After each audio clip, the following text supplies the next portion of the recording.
Torah Life Ministries come out of the world. Messiah people seek the truth. Hello, everybody. This is Paul Neeson with Torah Life Ministries. Thank you for joining us today. I'm so excited about today's show. I have two ladies on. I have Amy and I have Patricia. And we are going to discuss a topic, modesty, which we discuss quite often here on the show. And I want to get a woman's perspective and by them, because they just did a video about modesty, or a hangout about modesty, and a whole bunch of women were chiming in. I thought it was excellent. We'll put the link below the video to that one. But I want to introduce them. I want to introduce Patricia, and I want to introduce Amy. So first, Patricia, hi, how you doing? And say hello to the Torah Life audience. Shalom and greetings. How are you? Great. Thank you for being here tonight, and I'm excited, and I really like all the stuff you're doing, and that thing you guys did on the modesty thing with the women. What was the title of that, by the way? Modest is hottest on Now You See TV. Yes, and it caught my attention, so I'm sure it caught a lot of other people's attention. And then we have Amy. Hi, Amy. How you doing? Shalom. Hi, Paul. How are you? I'm happy to be here. Oh, it's great to have you here. And what compelled both of you to get together? Because you guys were kind of like leading this hangout. What compelled both of you to get together and actually do something on this topic? We had started a show on Now You See TV for women by women. And the first show that we did was, I guess, on Hanukkah, rededicating the temple. Was that the first show we did, Amy? No, it was like going through hard times during the Christmas season with family and stuff like that. Right. Heartache in the holidays, and then we did the one about rededicating the temple. Oh, that's right. Heartache in the holidays, then rededicating the temple. And then we just put it out there. There was such a great response from women on they wanted more shows, more topics geared towards women. And so I put it out there. Hey, what do you all want to talk about? What would you like us to talk about and discuss with us on a live show? And we were inundated with subject topics. And so I compiled all those, and Amy and I looked over all of them. And modesty, how do women who are pursuing after the Father's ways, who are walking in Messiah, how should we behave? How should we act? How should we dress? What about hair? What about jewelry? And so we just felt led to really cover that topic first, to tackle that one first. So, wow, that was first. You guys did it very professionally. I would think you were doing it for a long time, and that was just the first one. It was just great. It was great. So there are a lot of women and men as well. When they come into this their eyes are open to the whole Bible.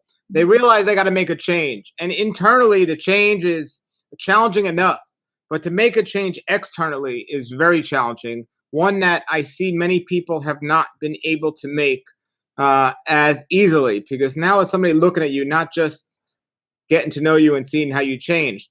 So do one of you want to discuss let's get into your personal situations first.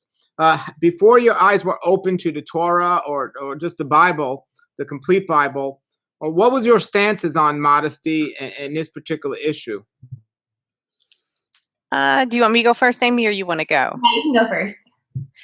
Before I came into Torah, I was a, I guess, modern Christian for well over, I guess, 20 plus years into modern Christianity. And I would say I was more modest on the spectrum. When I looked around church and saw how women dressed, I was probably a little further along on the spectrum. But honestly, my focus was not on my Messiah. It was, how am I fitting into this world? And I didn't really think about how I was projecting his image. And so earlier in my life, I wore a lot of makeup but the purpose behind the makeup that I wore was to cover who I was. I was trying to put on a mask.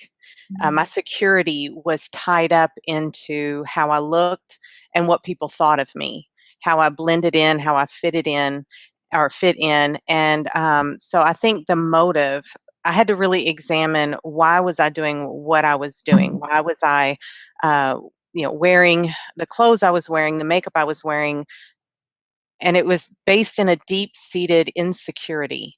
Um, and I think I come from a broken home, and so I did not have my father around during my preteen and teen and young adult years. And I think that really dramatically impacted um, how I portrayed myself, what I was seeking. And I think that women want to hear that they're beautiful and that they're worthy. And when you don't get that from your father, you look for it elsewhere. And I think that drives a lot of the uh, culture and standards in our culture today. So once I really examined those, then I started thinking about how is my appearance reflecting on my Messiah? How are people seeing the Messiah in me, in what I'm wearing, and how I'm presenting myself? So I hope that makes sense. Absolutely, absolutely. And what about you, Amy? Um, so I'm glad you mentioned the whole father thing, because that's definitely, I think, deeply rooted and embedded in women who want to display their body and attention seek and look for a man to affirm them and make them feel beautiful. Because when that's not given to us at a young age, it's like something's missing. We go seeking after it in all the wrong places. And I mean, my dad was a great dad. He gave me a lot of things and a lot of like vacations and gifts, but that's not my particular love language. I'm more about like being present and feeling like someone really deeply cares about me and wants to know me on a deep level. And I never received that. So I would say he was emotionally unavailable. And so I definitely saw a destructive pattern throughout my life where I was seeking just like attention and affirmation through all these different male figures. And it was like a lot of them were very dysfunctional and had worse issues than me. And so I look at it like I was trying to focus on like fixing them and, getting them also to make me feel like I'm special and I'm worthy. And I wore a lot of makeup in my past as well. I had obsessive compulsive disorder and body dysmorphic disorder. And so a lot of that went in with my physical appearance because my focus was on my eyes. And I really believed during these really bad times of OCD that my eyes could change sizes every day, and I had to do different rituals to keep them in check. And it doesn't make sense, obviously, but that's the nature of OCD. And so I definitely would spend hours just putting on makeup and just wanting to look beautiful and go out. And it's not that I was craving to be promiscuous or anything like that, but I wanted love. So that's why I say it's like I struggled with love addiction, but it wasn't like the right kind of love. And so since I've gotten into being a believer, which has been 12 years, I became a believer when I was 20 years old. And then I just came into Torah in the last year where I'm actually obeying it consistently, because I have known about it for about 3 years and my flesh fought it and rebelled against it. But I never stopped praying and asking the Father to show me the truth, if the Torah was still relevant for today. And it's such a beautiful awakening when you finally just receive the whole word of Yah and see that all of it's for me and I am adopted into this family of Messiah. And so since coming into Torah, I would definitely say that my modesty and my thoughts on modesty have kicked up extremely, because I realized that stumbling blocks are very serious and I don't want to put a stumbling block before anyone. And I also want to be a good example for the women who are watching me, because all of our lives are a ministry and they're watching us. And so since coming into Torah, I definitely would say that I've worn a lot less makeup. I'm actually moving toward not wearing makeup because I know that a lot of the makeup is toxic. And so if I am going to wear it, I need to wear healthy, kosher makeup if I am going to do that. And so I'm just excited about this new lifestyle I'm embracing. Sure. And when you were growing up or and doing these stages, you said you were a Christian? No, I was raised cultural Christian. So like we went to church and stuff, but I never heard the gospel. I never knew the gospel. So I would say I believed, but it was in my head, not my heart. And so it wasn't until I was 20 and I was just fighting OCD for like 14 years at this point that I said my first humble prayer out of desperation and brokenness. And I said, God, if you're real, please help me. And he just showed up. And since then I've known him and it's been awesome.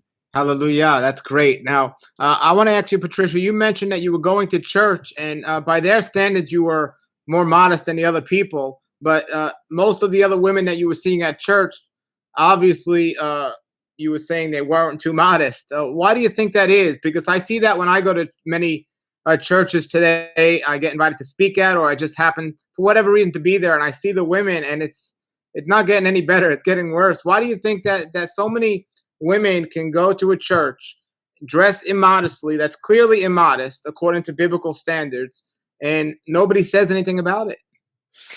Well, I think the root of it is that dispensational theology. I really do believe, because people think that there's a difference between that we are in the age of grace and that we are free to live how we want. That Jesus paid the price on the cross, and he nailed the law, nailed it to the cross, and all of that was before he died.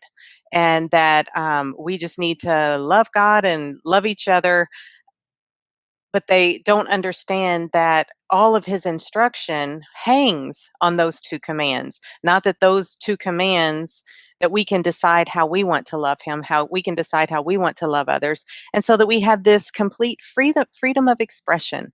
And it's just part of expression. And part of the reason I was on the spectrum of more modest is because of my deep insecurity.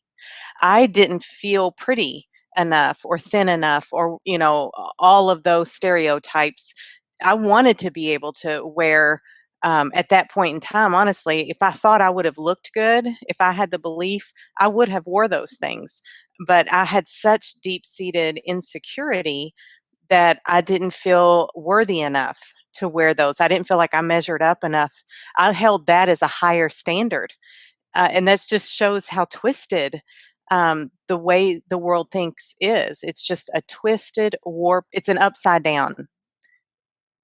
We live in an upside down kingdom. The Father's kingdom's right side up, and the world's kingdom's upside down. And so I think that at the root of all of that freedom, quote unquote, is that we're in the age of grace, and we can decide what we want to do, how we want to live, what we want to wear, as long as we love God and love Jesus and love each other.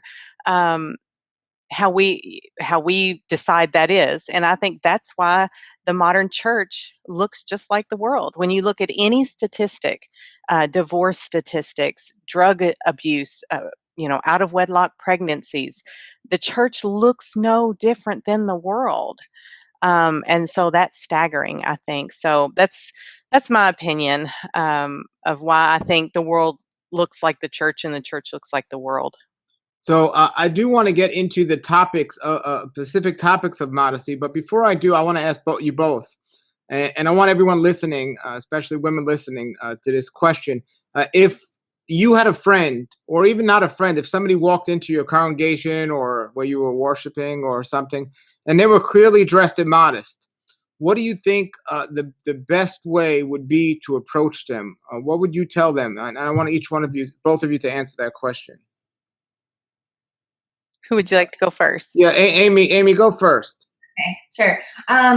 Yeah, I think that that's an important thing, because I feel like biblical rebuke is missing in the Christian body. And I've had to rebuke a couple women online, just posting pictures that were seductive and just meant to kind of, I don't know, get guys' attention. And that's not fun, because you feel like, they're not going to like me anymore. But I know that it's our biblical mandate, and it's out of love that we do it. And so if someone came into the church and they were obviously presenting themselves immodestly, I would talk to them about the stumbling blocks. That's usually the angle I share it with, because I just feel like that's such an important thing, that if we are dressing in a way that will cause a brother to lust, then that's not loving our neighbor as ourself. And so I try to say it like that it's not about us and what we feel. It's, can this outfit, exposing our body parts that should only be seen by our husband, could this be should we approach this a different way? And usually the women that I've rebuked have actually received it really well, surprisingly. I always think the worst, that they're going to hate me and think that I'm just a Pharisee, because I'm called that quite a bit. And it's like, I'm not doing it to look down. I always try to explain that I don't think I'm better than you. I used to dress immodestly myself, and it's out of love for the Father and our neighbor and our brothers that we should be covering ourselves and displaying ourselves with dignity. And so I try to talk to them about that. But I know it's really sensitive for a lot of people. And so sometimes you have to make sure they're born again, first of all, because, it's kind of like cleaning the outside of the cup. It's a hard issue with the root of it. Sure. Okay, Patricia, what about you? Yeah, I agree, and would also echo that. I think it definitely needs you need to make sure that what is their status? Are they a believer or the world? But and if they're a believer, then going one on one, as Scripture says, with gentleness and respect, out of concern for them and for the body of Messiah, and spend some time with that sister. Tell them that would go and say, I love you and I have a deep concern about an issue. Are you willing to listen to my concern that I have? And if they affirm that they would listen, then, it's because I love you. I'm concerned about how you are addressing it. I think, if you would please consider what scripture has to say about putting a stumbling block, but also we are daughters of the Most High King, and we represent Him. And how do we want to represent Him not only within the congregation, but to the world? We're supposed to be set apart, and we are supposed to look different and act different and be different.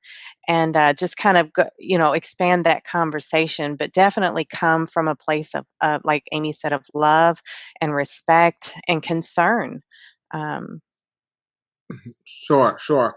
Well, the next question is a very it's a question that you guys might look at and be like, you might not be looking at it the same way I am, but you both talk about stumbling block and creating a stumbling block. Do you believe that the standard or for modest dress should be for everyone across the board, or do you believe somebody that's more attractive, or how could you say, you were discussing earlier, Patricia, that you felt if you were able to if you felt more confident about your body, you would have probably dressed like that. Do you believe certain women with certain body types, the standard should be raised, the bar should be raised higher for them? Or do you believe it should just be straight across the board? This is what's modest and this is what isn't. Yeah, and just for the record, that was before I came into Torah. Sure. So, Yeah. yeah, definitely. I think I try to live by in doctrine unity, in opinion liberty, and in all things love. And in Torah, I have a covering. Um, and women have a covering. It's our father and then our husband. And so where Torah speaks, that's what we follow. But in terms of the specifics related to dress, at this point in time or any time, Torah basically talks about women not trying to dress as a man or a man not dressing as a woman. But other than that, there's not a lot of other quote unquote guidelines specifics. And so I defer to my husband, and in terms of how I present myself, what are his guidelines for how I want to represent as his wife, and also as a daughter of the Most High King, his sister in Messiah. And so, because he's my head covering, I follow his standards. Um, I'm more comfortable.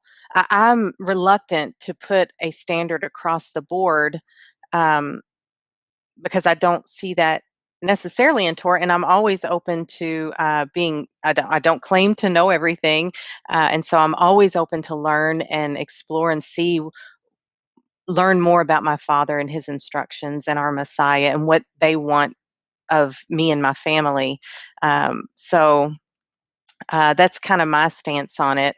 Um, my standard in terms of when I would approach a sister uh, would be if they are wearing very tight clothing.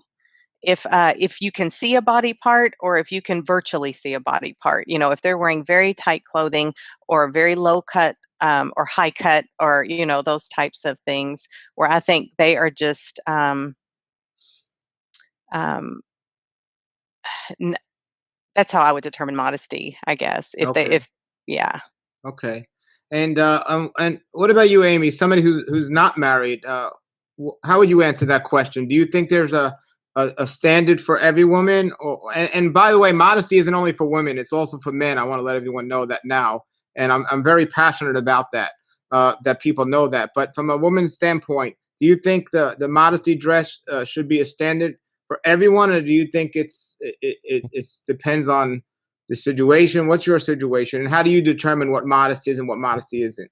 Um, for some reason, I feel like when you look at something, it's like when you see it, you see it. If something's immodest or modest, like what does it incite? Is it clothing that is framing the face, or is it putting the eyes downward? And I just feel like for me personally, I don't want to show off anything in the chest area. And I know that that's like normal now to just show cleavage. And I even see women taking selfies with, a cross on and showing cleavage. And it just really grieves my spirit.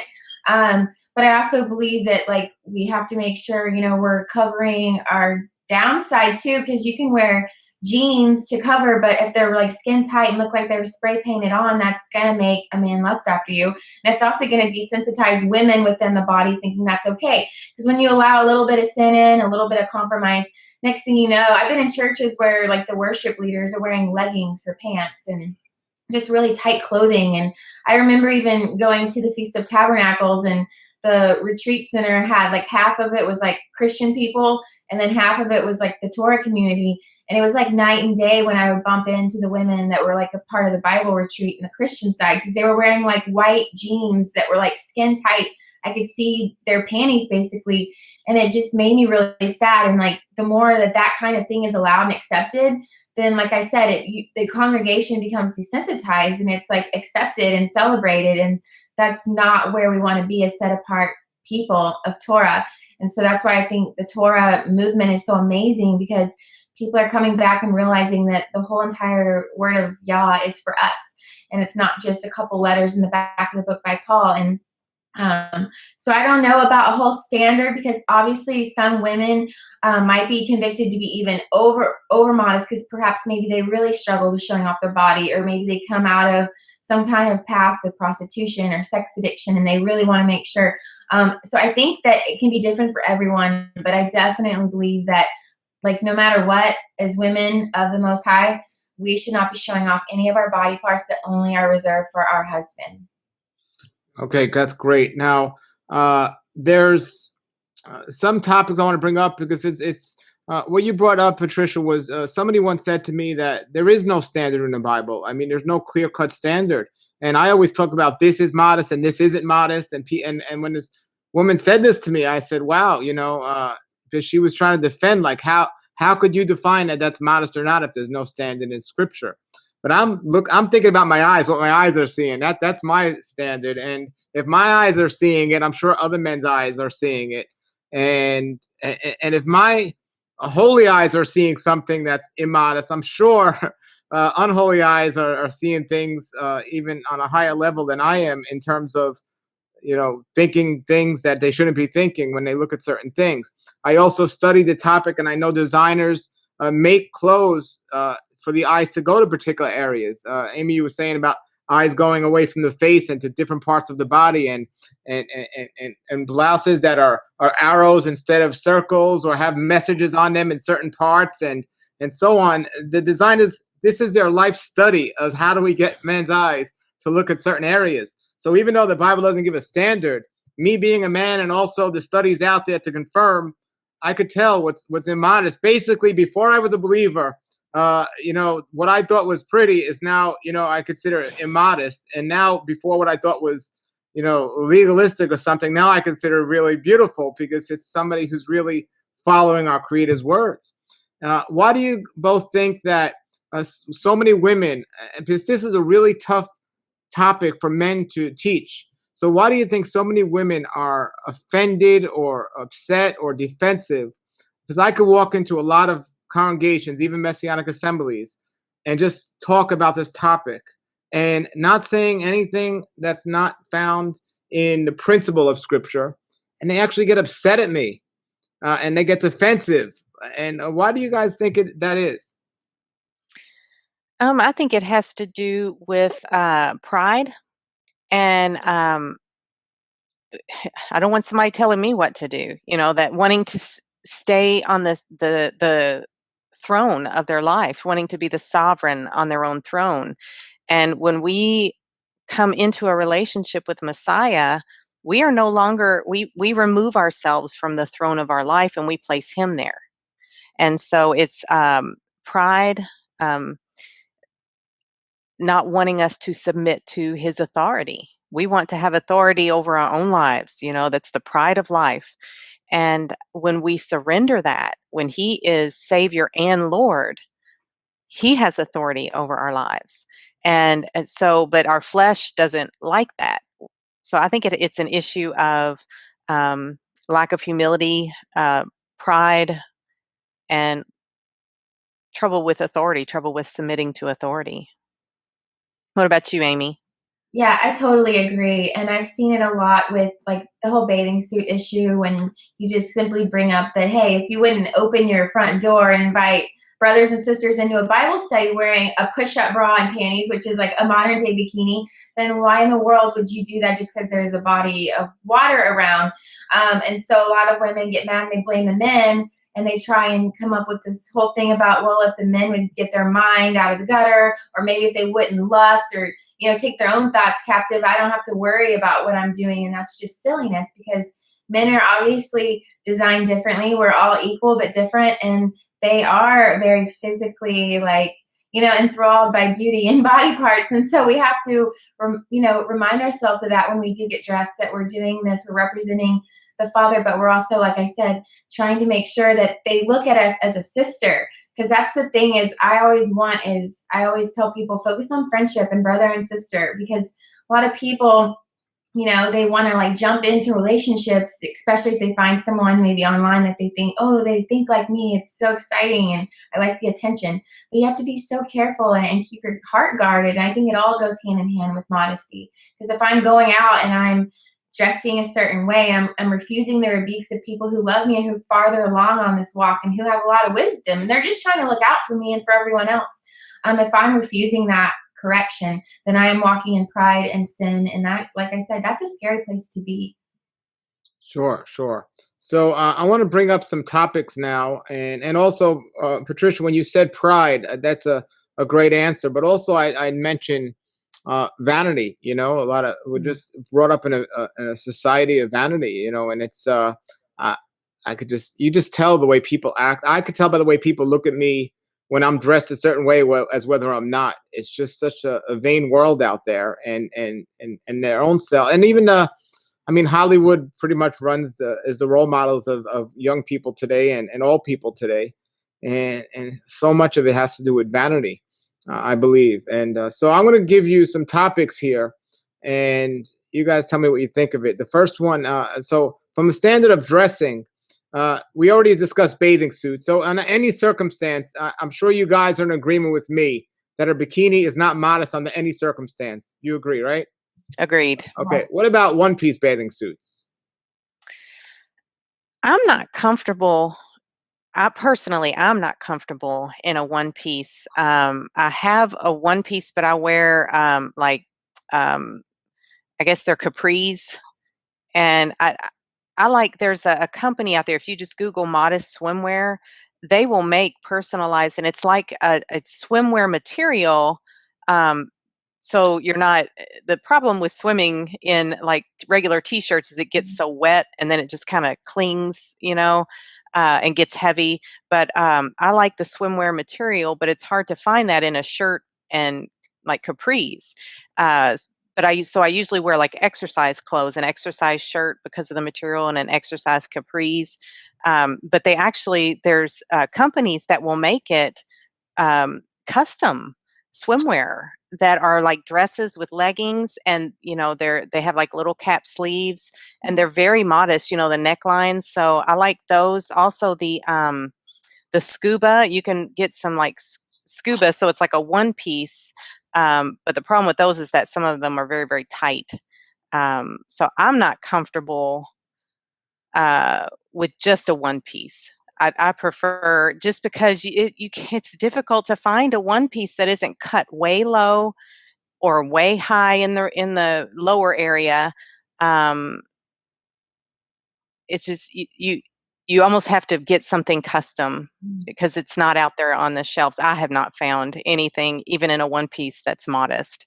Now they do have the shorts and the shirts, like they're starting to sell some of those, but you really have to shop around to find those. So what are your thoughts, Amy, on the one pieces? Yeah, I guess it depends definitely on the one piece. I've actually seen one pieces that look more immodest than two pieces, which is crazy. You know, they have like the mesh in the stomach area, and like you said, the cut, and just even the high cut and the booty. And it's like, no, that's absolutely not modest. And I think some people in pride will probably think like, at least I went, you know, from this push-up bikini to this one piece, but it's still showing off a lot of body parts that don't need to be revealed to everyone.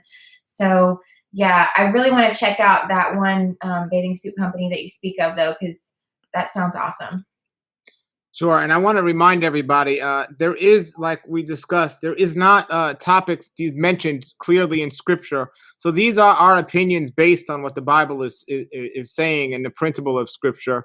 We're giving you what we see from it, and you guys might not agree with me, and people might not agree with us, and that's where everyone's at. But this is what seems clear to me, and I want to get, like I said, women's opinions. That's why I invited you on the show. So. What else? So, what about pants? I know that's a topic a lot of people bring up when it comes to modesty. Do you see pants? I think one of you mentioned tight pants. So, do you think pants on women can be considered modest if they're of a certain cut, or do you think no way? I'm comfortable with pants again as long as they're not too tight. It's the cut and the style. As long as they're not too tight or very, really low cut, and your shirt doesn't cover your belly. That I've seen women that wear, I guess, the hip hugger pants and then a regular t-shirt that just comes to the waistline. So they have their midsection showing. So I definitely think the fit is important. I'm okay with pants, but I'm also okay if a woman is convicted to only wear dresses or skirts. I mean, that's fine. I don't hold any judgment or ill will or anything because they're not wearing pants. So I'm comfortable with pants as long as the fit isn't too tight. Now, on that same note, you said that your husband is your standard of modesty to a degree. So, if he told you or suggested to you that they don't look modest to him anymore, would you be willing to say, "Okay, I'm not going to wear them," or would you? I'd throw them out. I would give them away. I would absolutely. I fall under his authority, and he makes it very easy to submit to his authority. So if he was not comfortable with something I wear, now having said that, we've been married 27 years, and I've not always respected his authority. And so that's what's so wonderful about Torah is after 27 years, we are finally walking with our Creator together over the past 3.5, 4 years. And it has been as a testimony to all the women that are married out there. When you all walk together, it makes it so much easier. It's a blessing and a pleasure to submit. But that rebellious spirit brings dissent in the whole household. And so if there is anything in my wardrobe that he does not like, and he brings that to me, it is gone. I will never put it on again. Wonderful. And Okay, for bringing that to me. Say that again. And I would thank him for bringing that to me. Wow, that's great. Okay, Amy, what about you? What's your opinion of pants? I definitely respect women who are convicted. They don't want to wear pants, so they throw them out and they only wear skirts, and that's fine. I think it looks great. I think wearing dresses and skirts makes me feel feminine. They're really comfortable. I don't have a lot of long skirts because I've just now kind of started embracing the beauty of them, and so I still do wear pants. Obviously not the pants I used to wear. I used to wear pretty tight, like skinny jean type things back in the day. And no, those are just not cute to me anymore. But I also like to wear kind of flowy, baggy, like cotton pants. They're just really comfortable. So I don't think that there's anything wrong with that as long as I'm not trying to present myself as a man. And so, yeah, I'm not going to tell women that you have to throw away all your pants because I just don't see that in Torah. So. Okay. Moving on to the next topic here. This is a topic that I know you discussed on the show you had the other night, and it's a topic that I've been discussing a lot lately on my show, and that is the issue of face painting. And Amy, why don't you go first on this one? Tell us your opinion about what I call fake up. Yeah. I definitely think that is a cultural kind of like mind control almost trick to believe that, and I've even, felt to this before, that you are not beautiful, you are not complete unless you have your face made up. And I used to be like super into makeup. I even wanted to be a makeup artist like a long time ago. And I just look at myself and I look at all the wasted time I spent. I used to spend hours getting ready to go out of the house. If I was going out to a party or something, we're talking like 2 hours just to get ready. And now when I get ready, it's like 5 minutes. And so I'm just more minimalist now. I do wear a mineral powder sometimes, but it's all natural. And like I'm wearing peppermint chapstick. So, I mean, it's just like coconut oil and stuff. And so it gives it a little shine, but I'm not trying to like draw people to me or paint my eyes to look seductive and things like that. And so I think as long as you're not over the top and you're not changing the way you look, because I do believe that it's kind of an insult to our Creator if we literally want to change and alter the face that He gave us. And so instead of doing that, like some women will literally go to the extreme and shave their eyebrows off and put stencils, and there's just a lot of things that our society says is normal that is the opposite. And so with makeup, I think just be careful with what you're putting on your face, because like you've always said it, I've always said it, if you wouldn't eat it, you should be careful, because your skin absorbs all the things that you put onto it. So there's that aspect. And then obviously the aspect of just being just like falsity, like presenting yourself as someone you're not. And then, you wash your face off and you look like a completely different person. And it's kind of scary, like especially if you look at the celebrities and what they look like and compared to the makeup, it's like, whoa, it's like they're literally putting a mask on. And that's where I draw the line. Sure. There are a lot of women out there that I speak to that wear what I would consider a good amount of makeup, but they would say it's not a big deal or not too much. And a lot of them also always say it's not the same idea that I would think it is. It's not the idea to attract men. It's just for them. They want to feel better, or for whatever reason that they might have everything but to attract a man. So you being someone, Amy, who used to wear a lot of makeup, did you do it to attract men, or did you just do it for yourself? What was the reason you used to do it? I definitely think for both. I wanted attention from men, and I also felt like I had low self-esteem, and so I thought that this made me pretty and presentable to the world. And so I think it's definitely like an inward heart issue a lot of the time. And also whenever you stop wanting to seek male attention, like when you start pursuing holiness and chastity and things like that, you no longer even want to give that, energy out to people like, hey, look at me, because you don't like that attention anymore. It's like a night and day difference from who I used to be before I was born again to who I am now. Okay. And what about you, Patricia? What's your opinion of face paint? I like how the term you use, fake up. My thoughts on makeup have changed 180 degrees because I did not think I was pretty without it, and the focus was I wanted to be pretty, and the motive behind that was to be accepted. I felt like in order to be accepted or valued or loved, I had to be pretty, and in order to be pretty, I had to change how my face looked, and that was the purpose. Now that I look back, I didn't realize that at the time, but now that I look back, that's the reason why I wore makeup, and I wore very heavy makeup.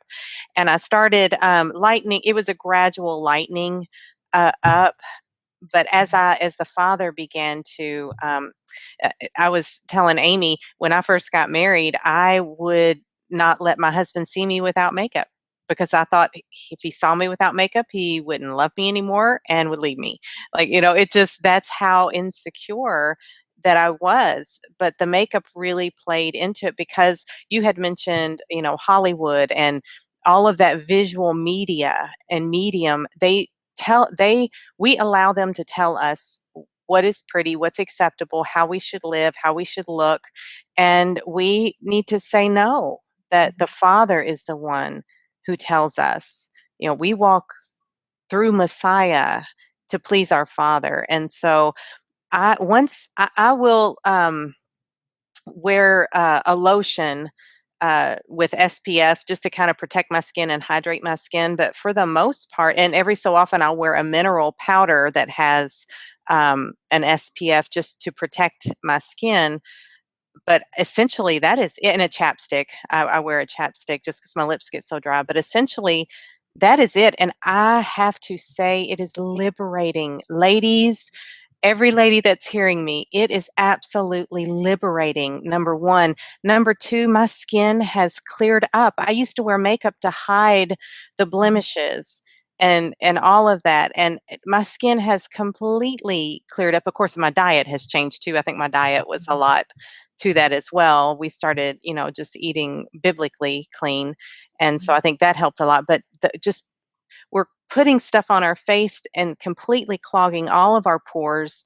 They cannot breathe. They get clogged up and blemishes occur. So it is absolutely liberating for me to just put the makeup away.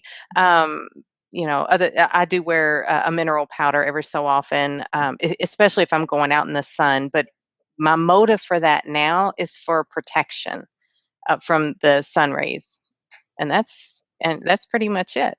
And how does your husband feel about this no makeup? Well, it was years later. He has always told me, "You look so much prettier without makeup. You look so much prettier without makeup." And the first time that I would, because it would get in my eyes, and finally, I would rush to the bathroom, first thing in the morning to wash my face and then put makeup back on. And but he would always say, when he would see me without makeup, he would say, "You look so much prettier without makeup." And so they gave me the courage to then let him see me without makeup. And he would just help build my confidence. Really, he did build my confidence to just start wearing less and less and not be so dependent on it. And so once I could see myself through his eyes, I was really blessed by that. I felt he made me feel beautiful without makeup. So it was a real blessing. That's great. What about you, Amy? Oh, we already asked you about the makeup. Right? Okay. Let's move to the next topic. The next one for me is, well, I'm going to skip that. I'm going to go to the next one because I want to wait to that one. You mentioned, Amy, about makeup and putting it on for hours. And for me personally, I travel a lot and I stayed with a lot of people and I meet a lot of people, and I see no area where women dedicate more time to than their hair. And I mean, blow drying it and dyeing it and fixing it up and going to the beauty parlor and just so much time, even getting away from the modesty issue for a second, the time issue, so much time. And you mentioned about putting makeup on for hours. I mean, literally, I can't imagine how much time a woman would spend in her life fixing her hair and making sure it looks a certain way. And not just young women. I mean, even older ladies that are like grandmother age and they're coloring their hair, and you clearly see that that's not their hair, but they're coloring it just to look younger or whatever the case might be. But from a modesty standpoint, I know there's biblical context. I know there's, biblical ideas of it, but from a modesty standpoint, what's your both your opinions about the hair and what people, what women do with it, and what's considered modest or not modest?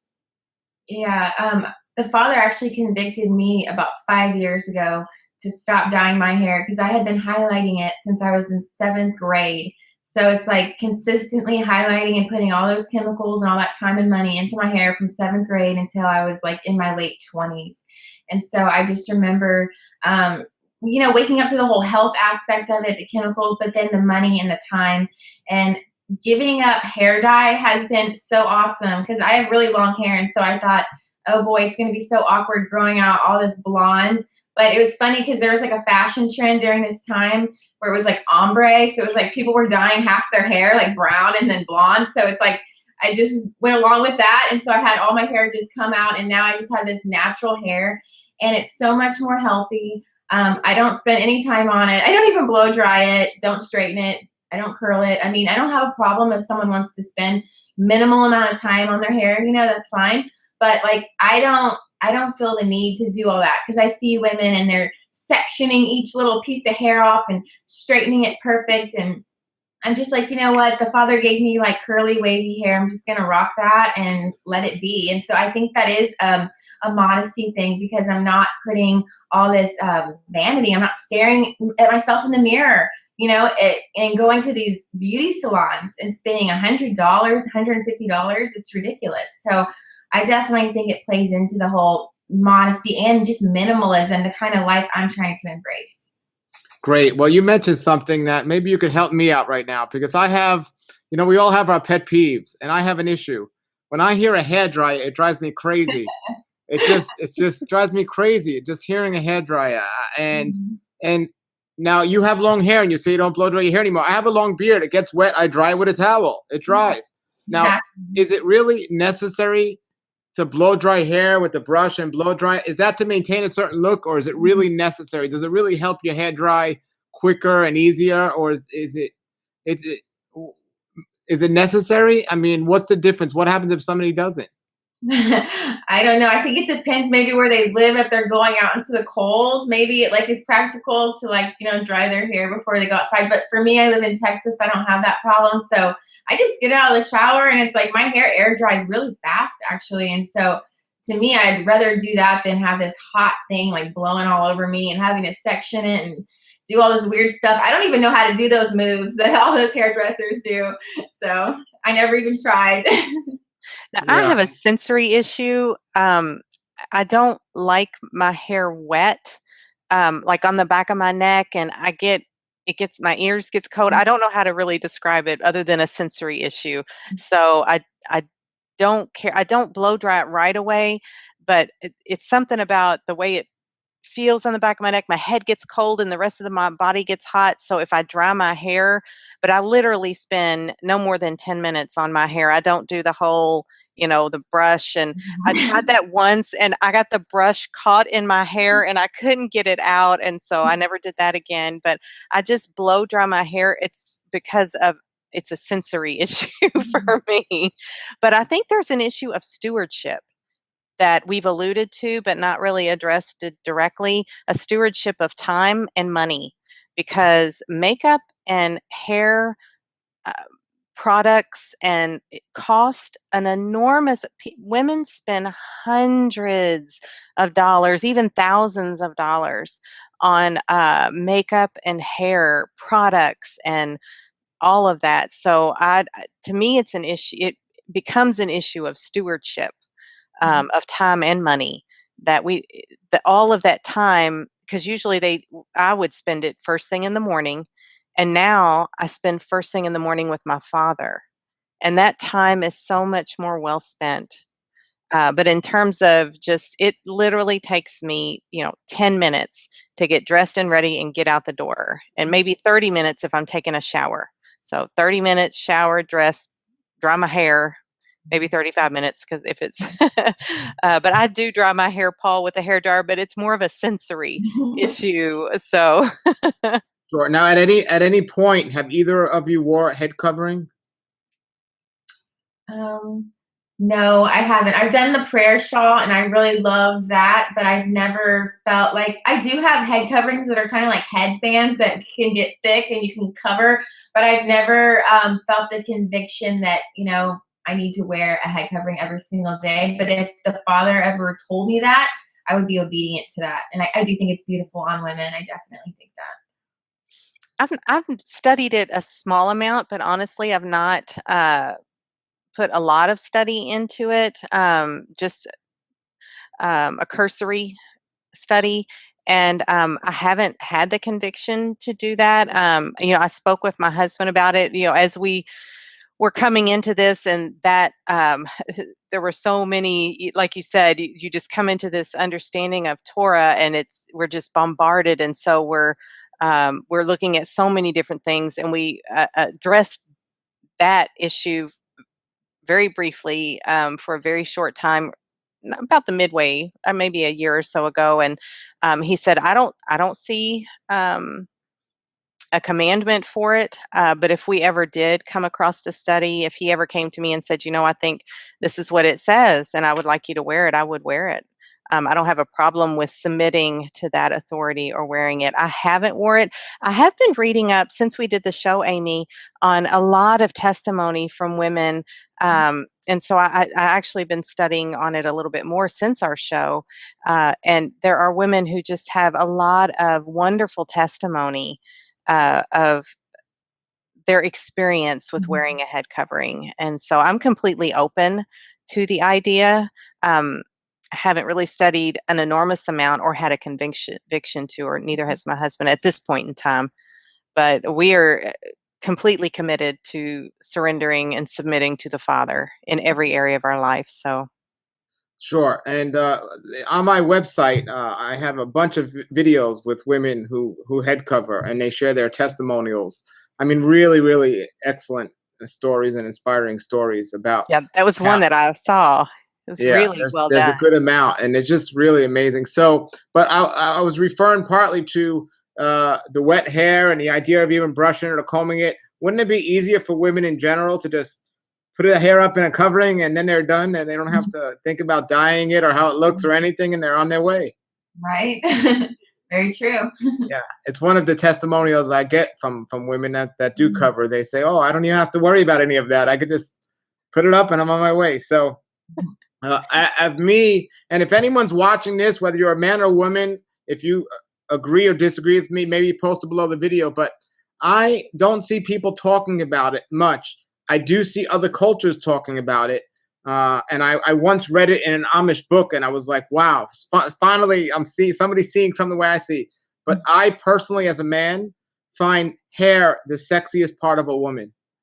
And to take it further, when a woman really does up her hair, it just makes it even more. And like I always give the example, no matter how tight her clothes are, no matter how much makeup she has, no man turning his head at bald women.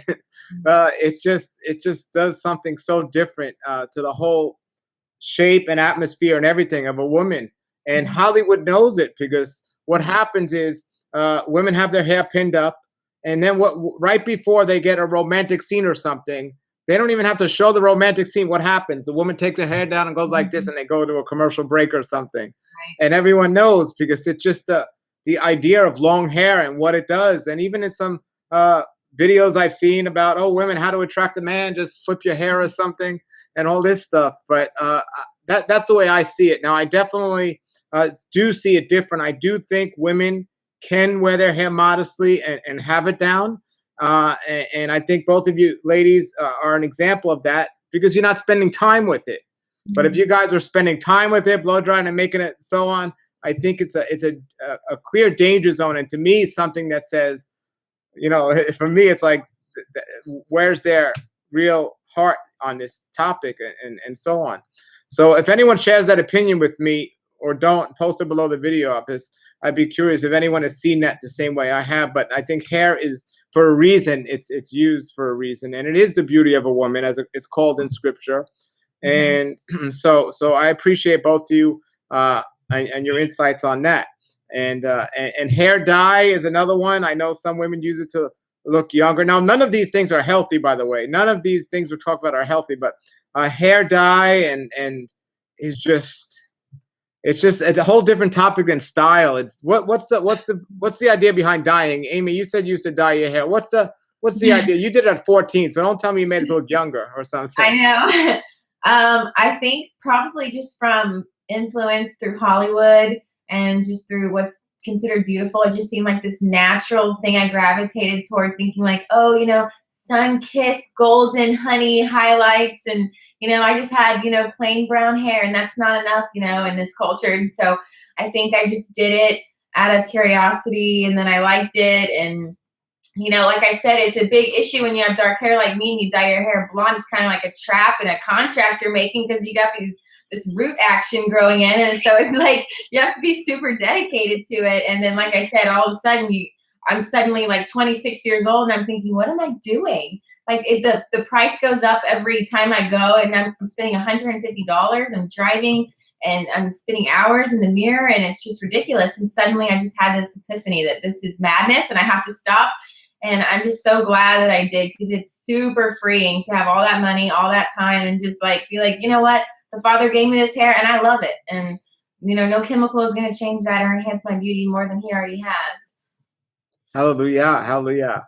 Okay, so I'm coming to the big issue now, and this for me is the clear-cut sign of immodesty. I mean, when I see this, I run the other way. I mean, this is it, and sadly, I see it too often, and I see it at Messianic congregations, and I've had so many people come against me for this, and I just can't back down from this thing, because to me, it's a complete sign of immodesty, and that is high heels. Oh. I mean, I just cannot understand how anyone could think that there's even a hint of modesty in their heart if they're walking around with high heels. And people might tell me, well, they don't have that conviction or something else. And it's like, how can you not?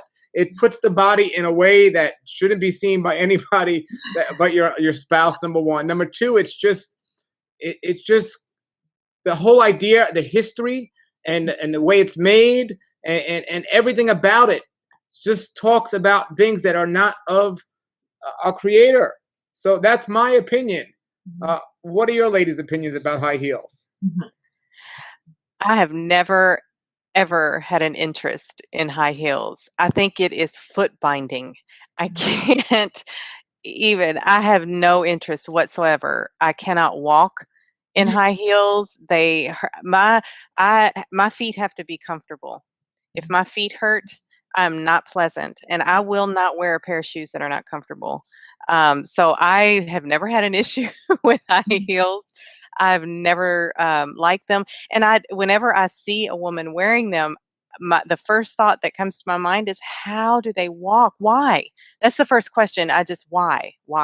I don't understand high heels, so I may not be the best person to ask. Amy, what are your... There's women getting foot surgery so they could fit in high heels.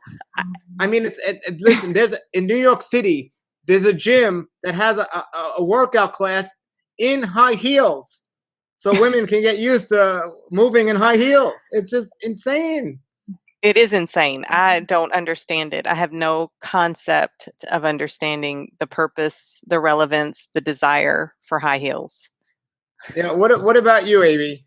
I'm the same way. I've never worn high heels in my life, even as an unbeliever. I just always thought the same exact thing. Like, it looks ridiculous. The people are walking strange. It, like you said, it kind of makes your body distort, and I put them on. I walk like a duck. I can't even move.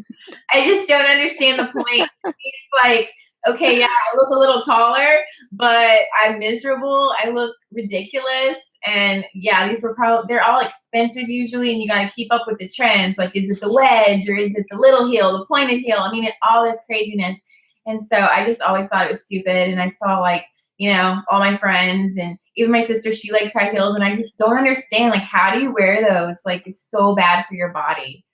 When I got married, I wore white slippers, like house shoes, slippers, the little ballerina, the white satin, I wore house shoes when I got married, but they were white ballerina slippers, because I thought, I am going to be comfortable on my wedding day. I did a lecture one time and talked about this, and a lady came up to me after the lecture, and she was wearing high heels, and she's like, how dare you tell me these are not modest? Who gives you and all the defensive stuff and all this stuff.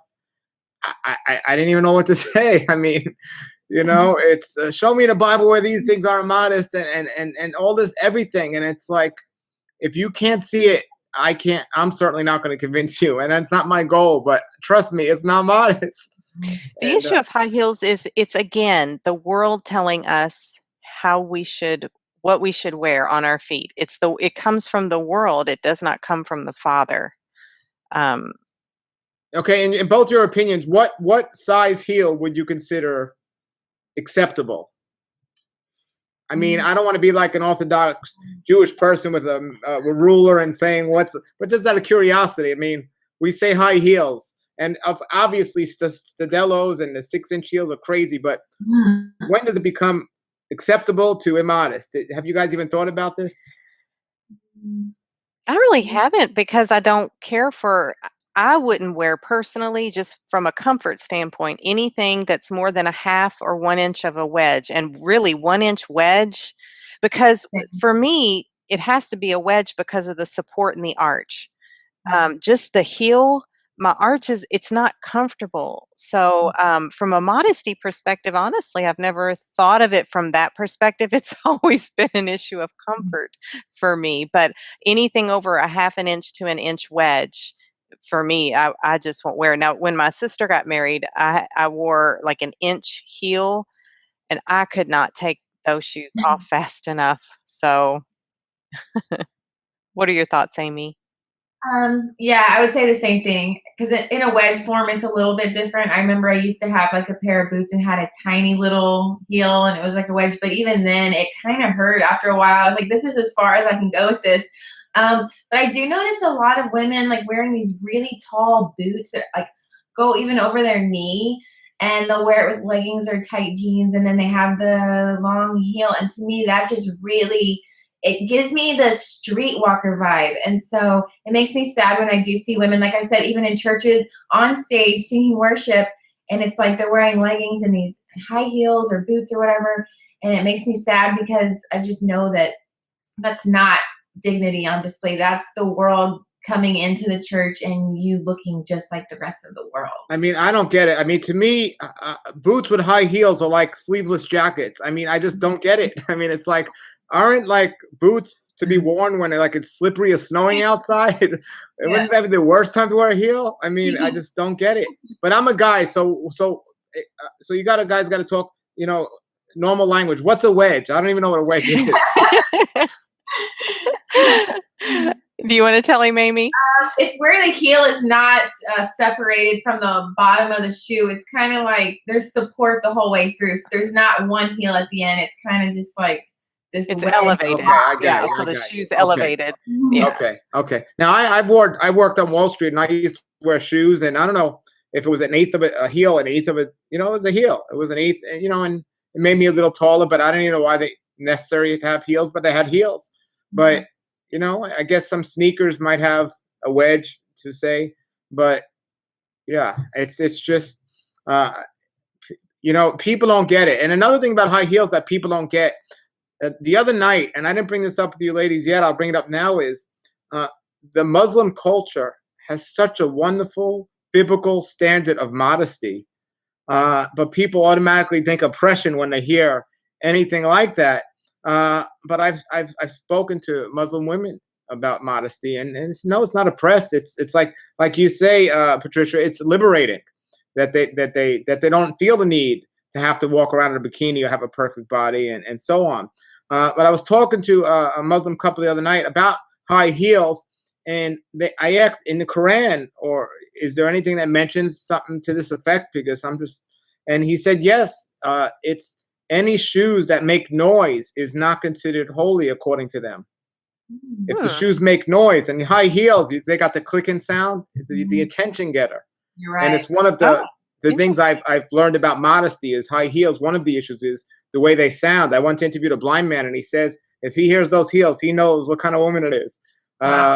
So high heels make noise, and I a lot of people don't think about that, but there's senses, right? Men have sensors. You got smelling, you got seeing, but you also have hearing, and this is one of the things people don't think about. But I found that very interesting. Have either of you thought about that?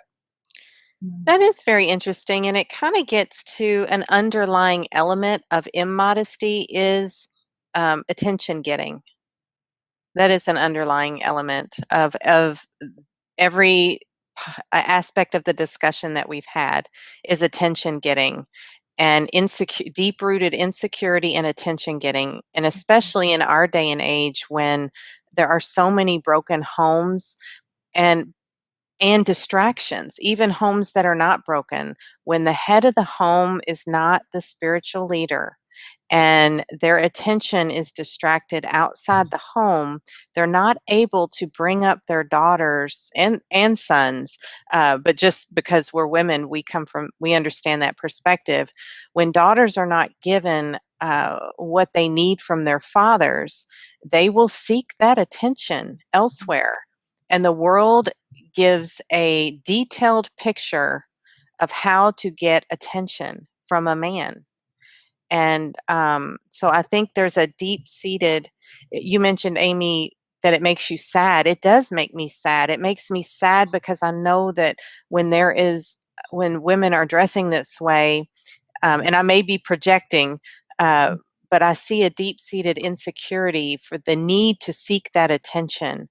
Um, it is sad. And so I think it is a real call for the men of Yah to really, especially if you're married and you have children, to take your spiritual leadership seriously when you have daughters, to give them to rear them up and give them what they need, because if you don't, they will seek it elsewhere and go down a really dark, dark road of destruction.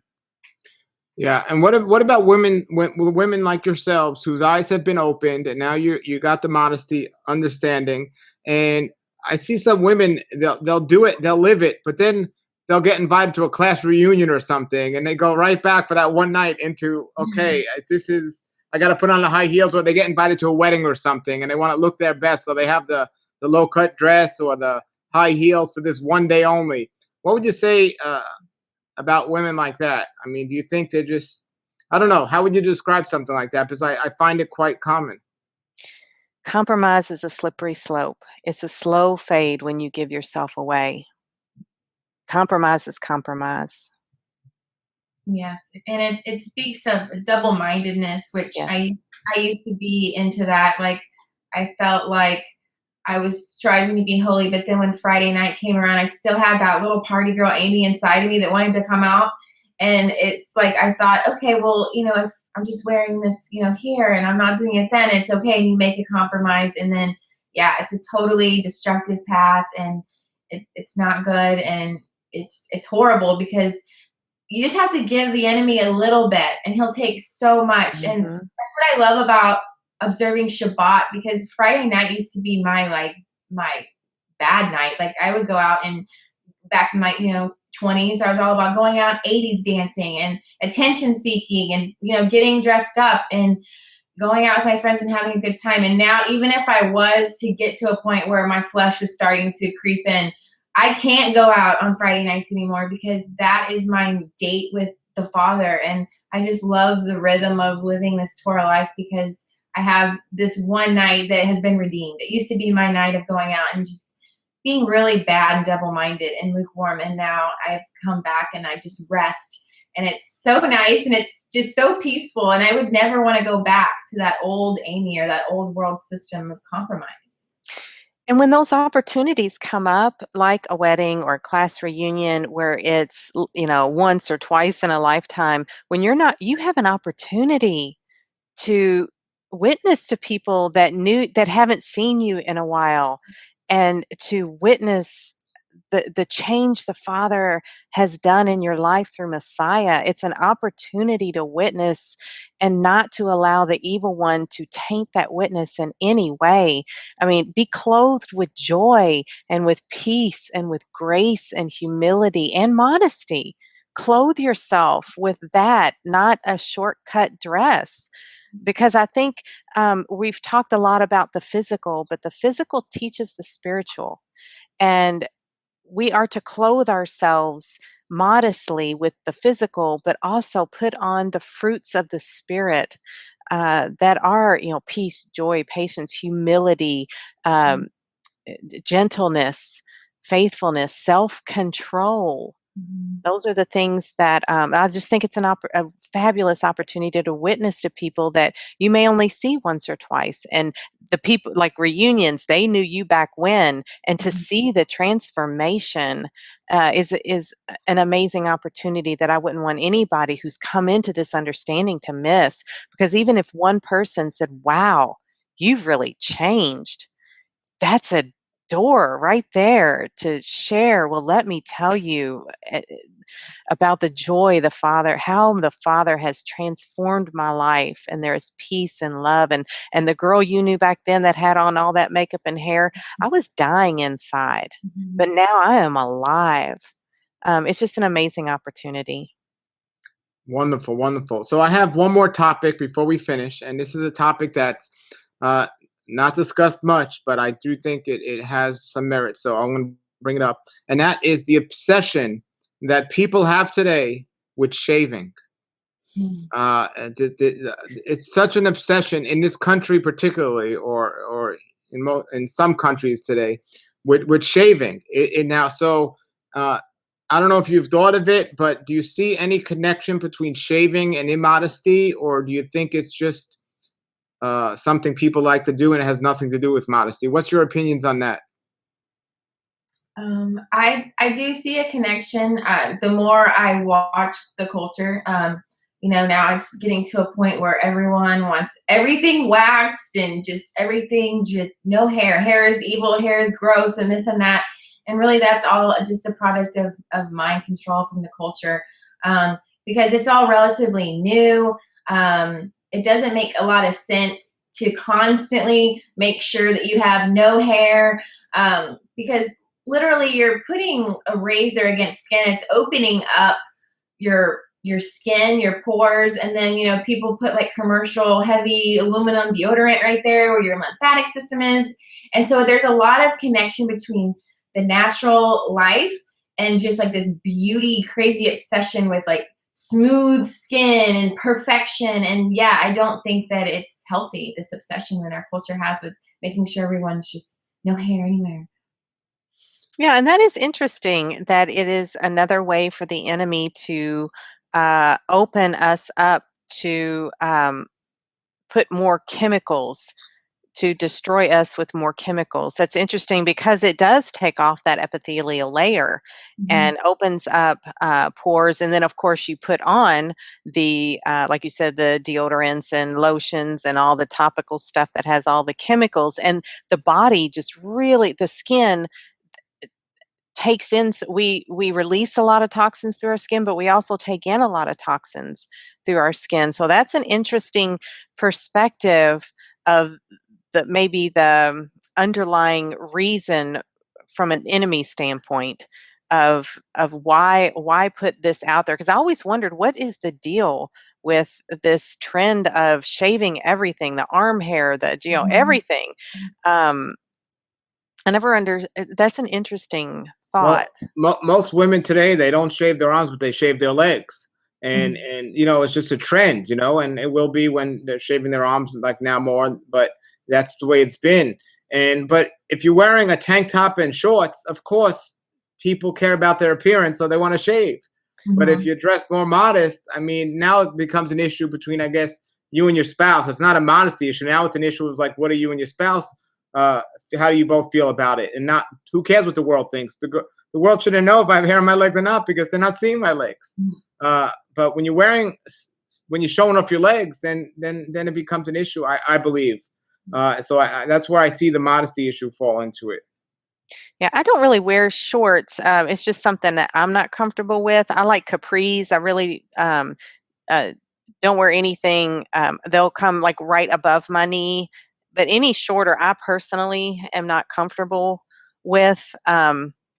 Now, if just personally, if like the bottom of my legs get, I don't grow any hair on the top of my legs. I don't know why, but on the bottom, they get too long and they itch so bad. So I will not routinely, but periodically, but I do shave the lower part of my legs just because if they get too long, they itch.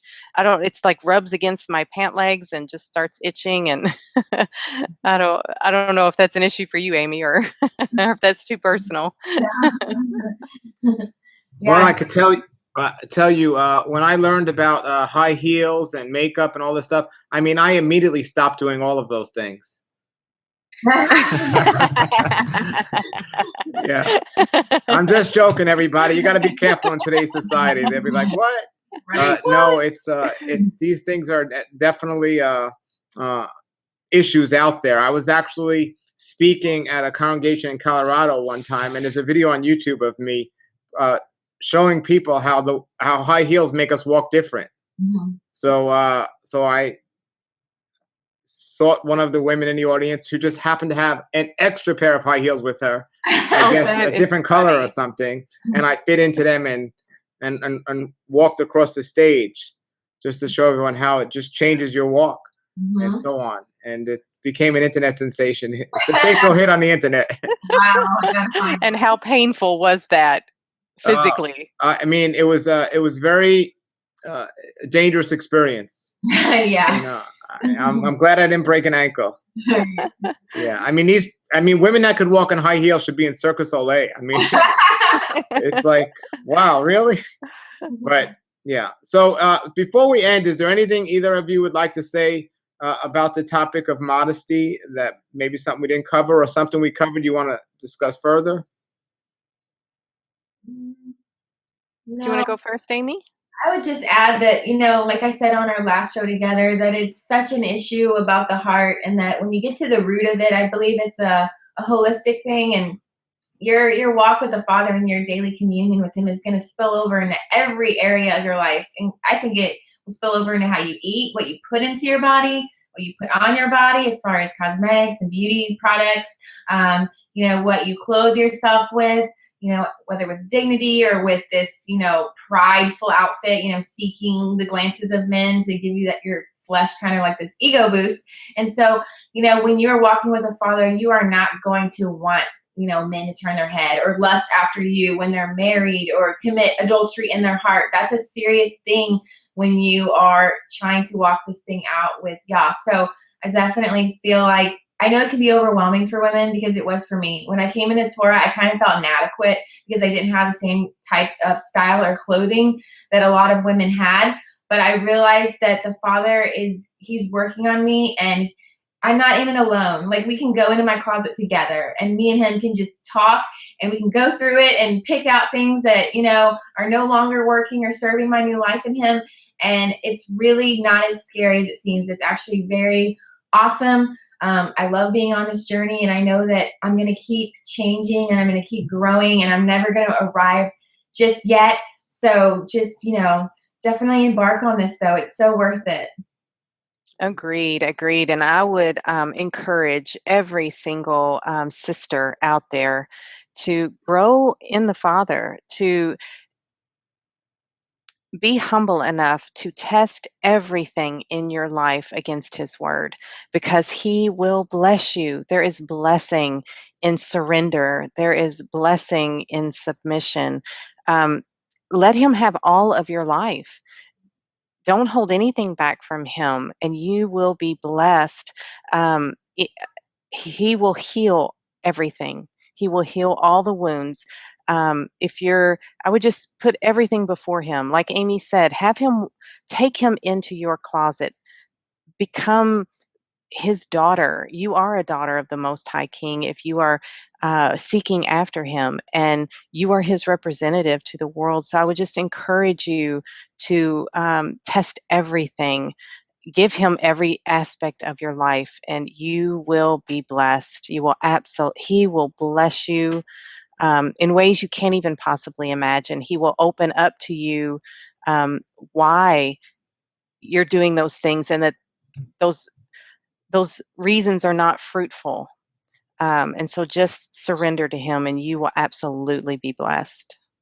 Well, thank you very much to both of you. And I just want to say, from a man's point of view and just from a woman's point of view, is you're already married, Patricia. But for those of you that aren't married, think about the type of man you're attracting by the way your appearance is. And to sum it up, I'll say I saw a video online about high heels and about these women that get in these toe surgery to fit in these high heels and look a certain way. And they were asking a fellow, what does he think about these? Or they had a high heel shoe and a flat shoe. And they said, which one would you prefer to date? You know, a woman that wears this or wears this. And the guy said, this was his answer. And this is what I want women to think about to add to your whole idea of the kind of guy you're attracting. The man said, if it's for one night, the woman with high heels. If it's a woman I'm going to marry, the woman with flats. So just that was a good point, I thought. So think about that. And thank you, Patricia and Amy, for getting on here. Now, if anyone has any questions for any of us, post them below the video. But if you want to contact Amy or Patricia directly, do you guys have a website or a Facebook page or something, or should they just go under the video? My husband, John, and I, we have a Facebook together, John and Patricia Hall, but we work closely with John Pounders on Now You See TV. So we partner with John Pounders on Now You See TV, and we are a media-based outlet that is focused on just helping people connect to the Father. And so we will cover a wide range of topics from a biblical perspective. And so that is our mission, John, and our mission. It is our mission to connect the family of Yah to his whole word and to his Messiah. That is the focus of everything that we do. And so we are just honored to be able to partner with John Pounders on Now You See TV. And it has just been an amazing experience to be a part of this media outlet to reach people. It's just been absolutely amazing. So I'm very grateful to the Father for this opportunity. I'm going to be getting an email account on Now You See TV, but if you go to nowuseetv.org, I know my husband has an email account, and so does John Pounders, and you can contact me through mine and my husband's Facebook account, and it's just an amazing opportunity. We're going to be doing a lot more women's shows, so please, if you have any topic that you want discussed on a women's show or any show, we would just really like the opportunity to do that. So we have a lot of things coming up with Now You See TV, some conferences. We're going to be also launching a subscription-based network where we're going to be able to offer those conferences and documentaries and things like that. So a lot of good things coming up, Yah willing, in the future. He's just been amazing in how the Father has used this ministry, and I'm just grateful to be a part of it. Wonderful. And I know you're busy, and I thank you for your time tonight. And what about you, Amy? People can find me on YouTube and Facebook under Amy Denise, and then I also have a separate Facebook page called Simply Seeking Truth, where I just kind of share things that I'm researching, anything from, natural living to the danger of vaccines to, biblical topics and just all kinds of things. I'm just on a journey of truth, and I have no agenda. That's all I pray for, is Yah to just continue to reveal to me whatever is truth and to expose falsehood. And so, yeah, if anyone wants to be friends, I'm definitely down, and I love to hear from people. Great. Thank you very much. And speaking of truth and agenda, the video tonight that we did, this interview, was just us sharing our viewpoints on the topic of modesty, and just praying that all our eyes are open to line more closer with Scripture. And there's no judging any people we know that might not fit into what our opinions or beliefs are on this. We're just sharing what we see, believe Scripture is showing us. And we just happen to agree on a lot of it tonight here. So thank you very much for joining us, ladies. And thank you, everybody, for watching. Put your comments and questions below the video, and we'll be back with another topic soon. Until then, have a great day, and shalom, shalom. Out of the world, oh my people, seek the truth, avoid the evil, learn Yahweh's ways. Torah Life Ministries, come out of the world.